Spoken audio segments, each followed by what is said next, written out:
Hello. Hello, क्या मैं mister राज से बात कर सकता हूँ? स्पीकिंग। मिस्टर राज, एक अजनबी ने आपको 21 तारीख को फ़ोन किया था।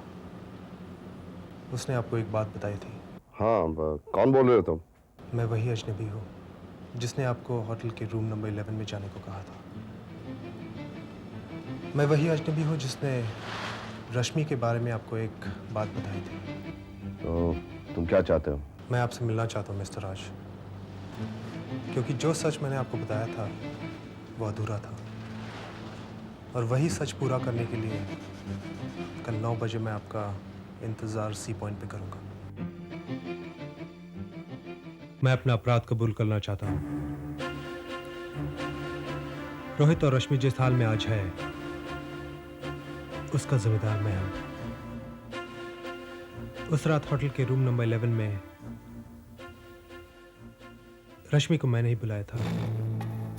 रश्मि को वो 30 लाख रुपए अपने लिए नहीं चाहिए थे, उसे वो रुपए रोहित के इलाज के लिए चाहिए थे। रोहित को वाकई कैंसर है। रश्मि ने उसकी मजबूरी मुझे बताई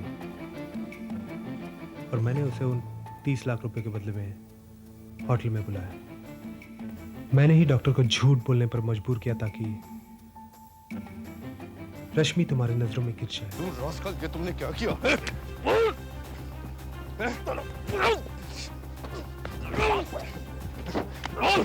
तूने मेरी बहन को बदनाम क्यों किया? तेरी हिम्मत कैसे हुई मेरी बहन को वहां में बुलाने की? तुम चाहे मुझे जान से मार डालो, लेकिन पहले मेरी बात तो सुन लो। तुमने मेरी बहन की जिंदगी बर्बाद की, मैं तुम्हें जिंदा नहीं छोड़ूंगा। मेरी बात समझने की कोशिश करो। अगर मुझे कुछ हो गया तो रोहित का इलाज रुक जाएगा, और अगर रोहित को कुछ हो गया तो रश्मि का क्या होगा?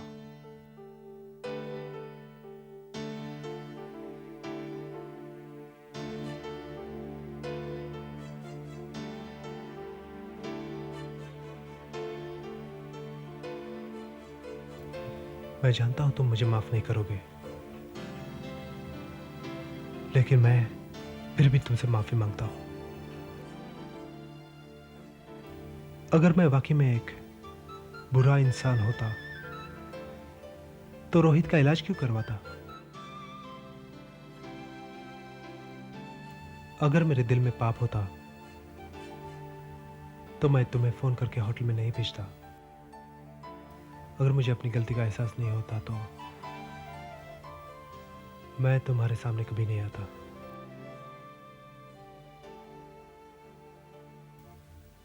और फिर भी तुम्हें मुझे माफ नहीं करना तो मैं अपने किए की सजा भुगतने के लिए तैयार हूं।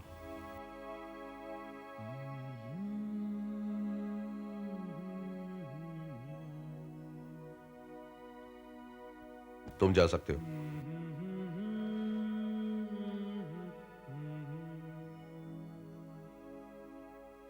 कब रात आती है, दिन कैसे ढलता है, कुछ पल में रश्मि, आसमां क्या मैं जानता हूं मैंने तुम पर ऐसे इल्जाम लगाए जिसे सुनने के बाद कोई भी बहन अपने भाई का चेहरा देखना पसंद नहीं करेगी। अगर भाई हाथ जोड़कर अपनी बहन से माफी मांगना चाहे तो क्या उसकी बहन उसे माफ नहीं करेगी?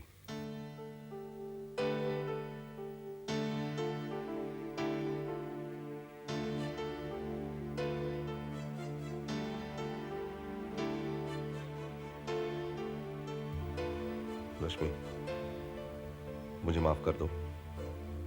मुझे असलियत का पता चल गया, इसलिए मैं तुमसे माफी मांगने आया हूं।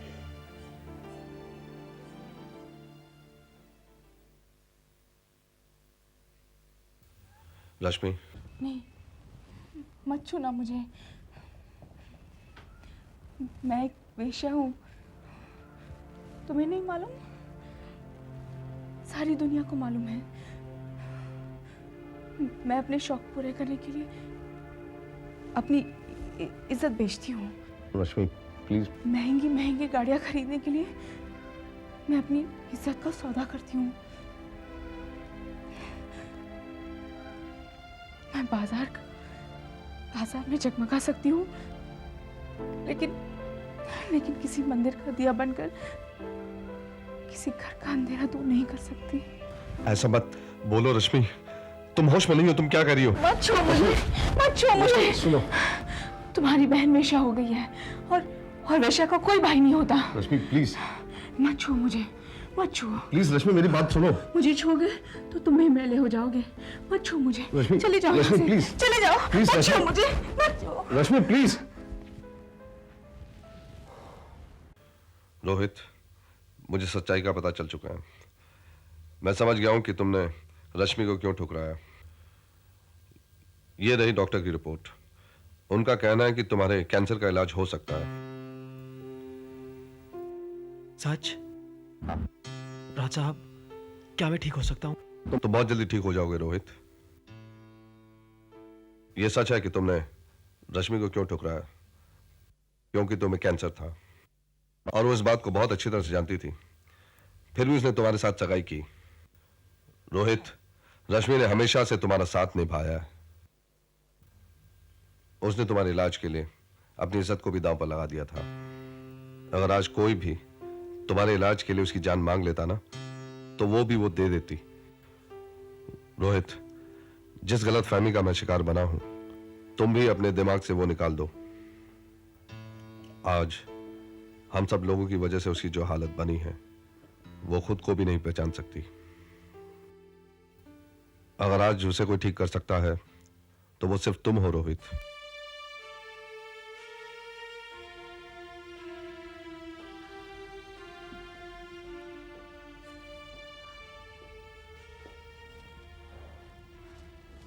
रश्मि, कौन हो तुम? क्या चाहिए तुम्हें? तुम अपने रोहित को नहीं पहचानती?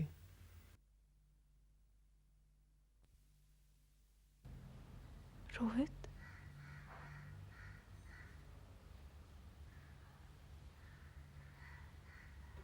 हाँ, एक रोहित आया था मेरी जिंदगी में, जिसका मुझे हमेशा इंतजार रहता था, जिसकी सूरत हर वक्त मेरी आंखों के सामने रहती थी। रोहित की आवाज मेरे कानों में संगीत खोला करती थी। रोहित जो मुझे हजारों सपने दिखाया, जिसने साथ निभाने का वादा किया था, पर पता नहीं रोहित कहाँ चला गया। मैं वही रोहित हूँ रश्मि।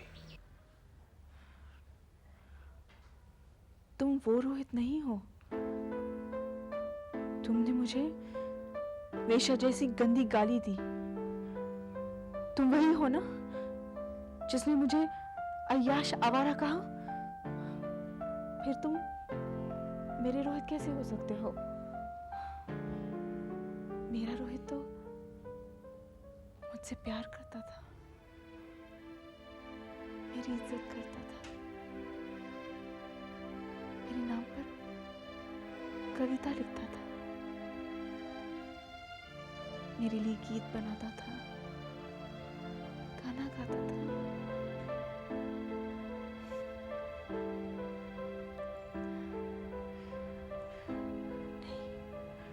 तुम वो रोहित नहीं हो। तुम वो रोहित नहीं हो।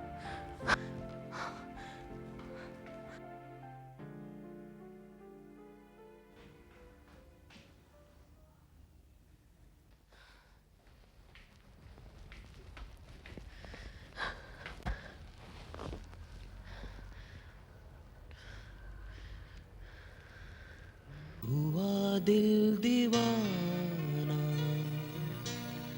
प्यार तेरा पाके,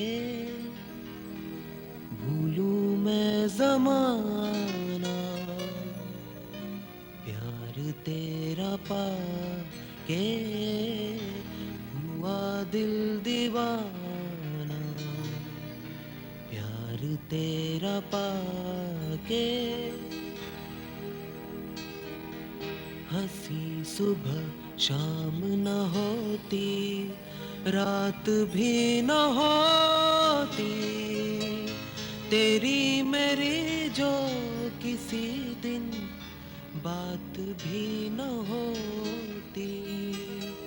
मुझे यकीन है इतना जो तू न मेरी होती, फूल ये न खिलते और बरसात भी न होती, है मौसम सुहाना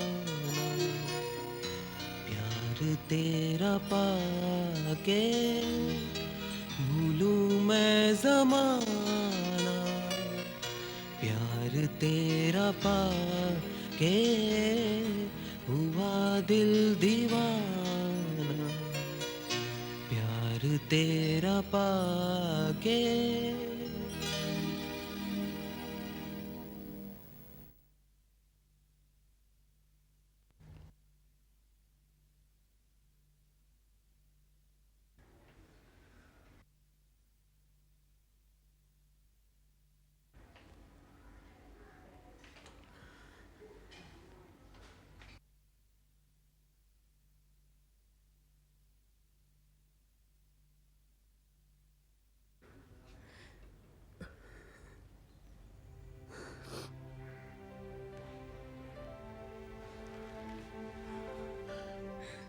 मुझे माफ कर दो रश्मि, मैं तुम्हारे बिना मर जाऊंगा।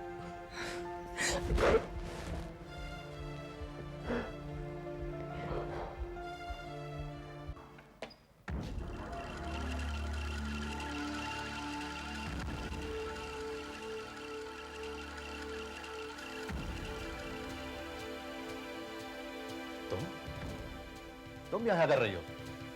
शायद तुम्हें माझी ने ये बताया नहीं कि विशाल एंटरप्राइजेस की सारी जिम्मेदारी उन्होंने मुझे सौंप दी है। ऐसा हो ही नहीं सकता। चाहो तो तुम खुद उनके आश्रम में जाके उनसे ये बात पूछ सकते हो। तुम झूठ बोल रही हो, वो ऐसा नहीं कर सकती। चल उठ जा कुर्सी से, चलो।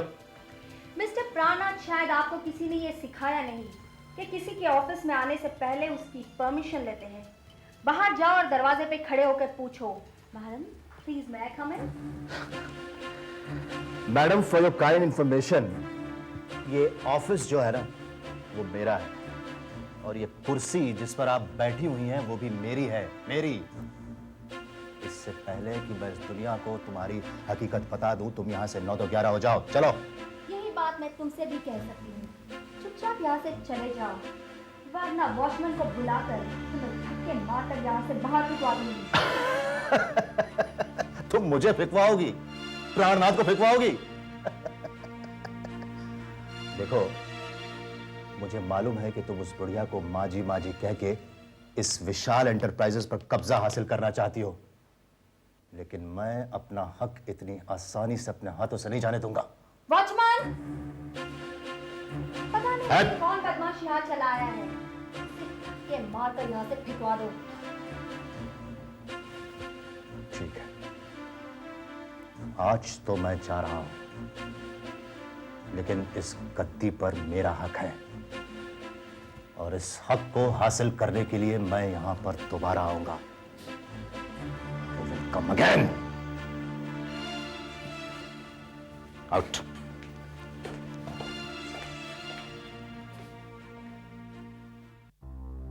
ये तुम क्या कह रहे हो?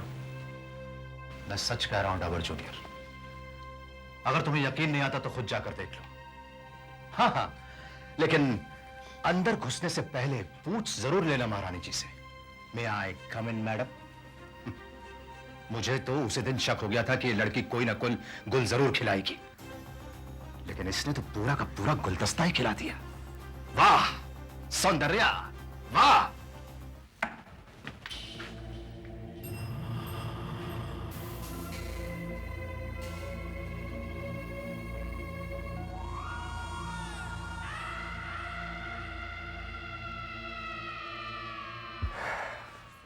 कंग्रेचुलेशंस। तो आखिर तुम्हें तुम्हारी मंजिल मिल ही गई।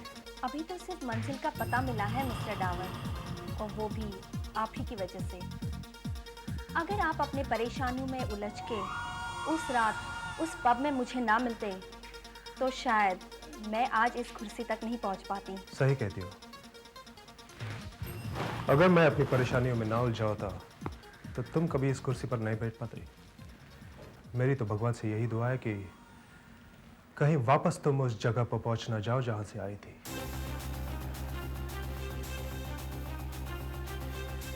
इसे वहीं पर पहुंचा दो जहां से आई है, वरना जिस रास्ते के कांटे हम लोग साफ कर रहे हैं उसी रास्ते पर चलकर यह हमसे पहले मंजिल तक पहुंच जाएगी। फिक्र मत करो प्रणाम, डोंट वरी, इट्स ओके। तो क्यों फिक्र ना करूं यार? हाँ? तुम्हें पता है विशाल का बिजनेस और जायदाद हासिल करने के लिए मैंने हजारों पापड़ बेले हैं, और एक कल की छोकरी हमारे सामने ही उन पापड़ों को तल तल के खा रही है, और तुम कहते हो हाथ पर हाथ धर के बैठे रहो।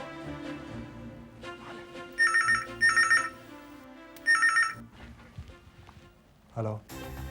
हाय, मैं बोल रही हूँ। अच्छा, आज रात को हमें पार्टी में जाना है, याद है ना? हाँ याद है। ये पार्टी ख़ास तौर पर हमारे लिए रखी गई है, इसलिए प्लीज़ लेट मत करना, जल्दी आ जाना। आ जाऊंगा।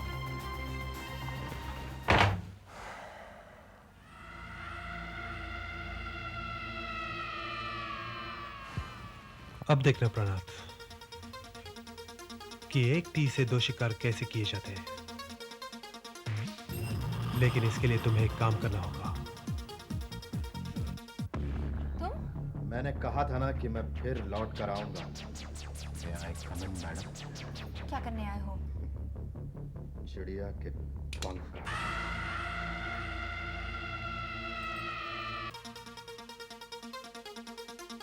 थैंक गॉड तुम आ गए, मुझे लगा तुम भूल ही गए हो। कैसे भूल सकता हूँ मेरी बुलबुल? जो बेइज्जती आज तुमने मेरी अपने ऑफिस में की है, मैं उसे कैसे भूल सकता हूँ? जिस मीठी आवाज में आज तुमने मुझे अपने ऑफिस में चिढ़वाने के लिए उस चपरासी को बुलाया था, उसी मीठी आवाज में तुम अपने भगवान को पुकारो, पुकारो। आज मैं तुम्हें बेआवाज करने जा रहा हूँ।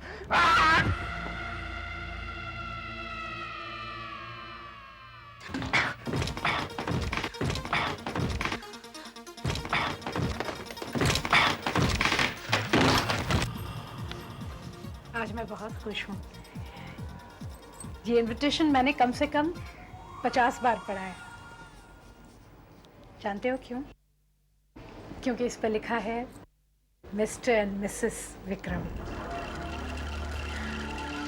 और ये पढ़ के मुझे एहसास हो गया है कि अब मेरी जिंदगी बदल गई है।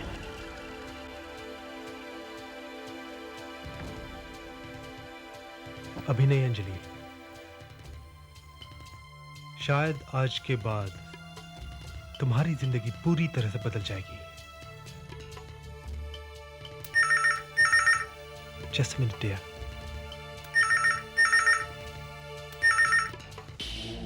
हेलो। डावर, डावर, मुझे बचा लो। प्राणनाथ मुझे जान से मार डालेगा। तुम प्लीज यहाँ जल्दी चले आओ। कहां से बोल रही हो? मैं अभी तुम्हारे पास आता हूं, लेकिन तुम बोल कहां से रही हो?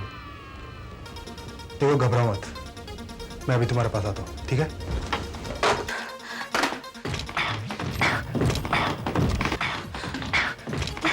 I'm sorry अंजलि, मुझे अब जाना है।